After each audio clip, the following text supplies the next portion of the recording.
القارية ما القارية وما أدراك ما القارية وآية كلام الله تعالى قال رسول الله صلى الله عليه وسلم وقال النبي صلى الله عليه الصلاة والسلام المسلم من سلم المسلمون من لسانه ويهدي আলহামদুলিল্লাহ আমরা নতুন করে আর সুন্নতের নিয়ত করব না ইনশাআল্লাহ যত সময়ে সুন্নত পড়ার সময় দেওয়া হবে ইনশাআল্লাহ।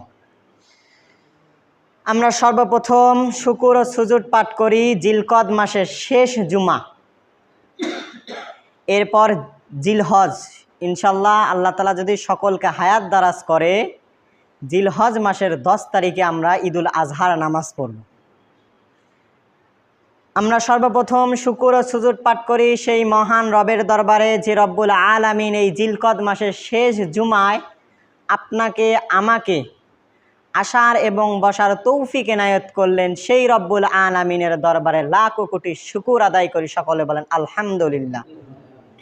সেই সঙ্গে মানবতার মুক্তির দূত যাকে না সৃষ্টি করলে আকাশ বাতাস জমিন কিছুই সৃষ্টি হতো না, সেই রব্বুল আলামিনের সেই রাসূলুল্লাহ সাল্লাল্লাহু আলাইহি সাল্লাতু আসসালামের শানে আমরা সংক্ষিপ্ত দরুদ আদায় করি, সকলে বলেন সাল্লাল্লাহু আলাইহি ওয়াসাল্লাম।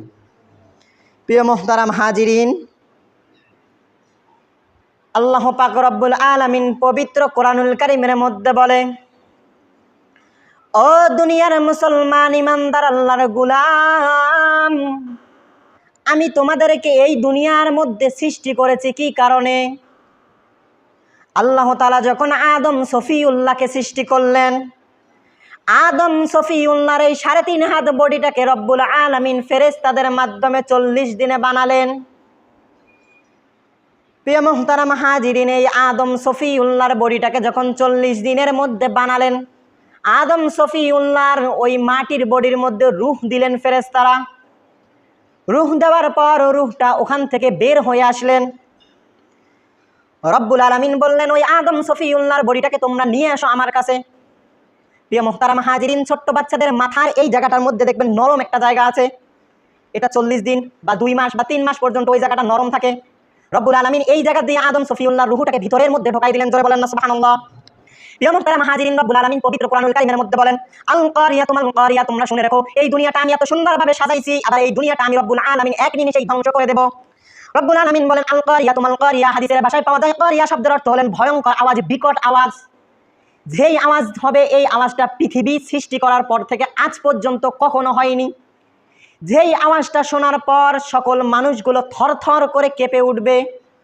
রব্বুল আলামিন বলেন, এই দুনিয়ার মধ্যে আমি তোমারে বানাইছি, আমি আসমান বানাইছি, বলছি কুন ফায়াকুন, তুমি হয়ে যাও। জমিন আল্লাহ বানাইছেন, শুধু হুকুম দিছে, অলরেডি জমিন হয়ে গেছে। আপনারে আমারে আল্লাহ তাআলা যে বানাইছেন, বড় মহাব্বত করিয়া বানাইছেন। আপনারে আমারে আল্লাহ তাআলা নিজের হাতে বানাইছে একমাত্র তার ইবাদত এবং দাসত্ব করার জন্য, জোরে বলেন না সুবহানাল্লাহ।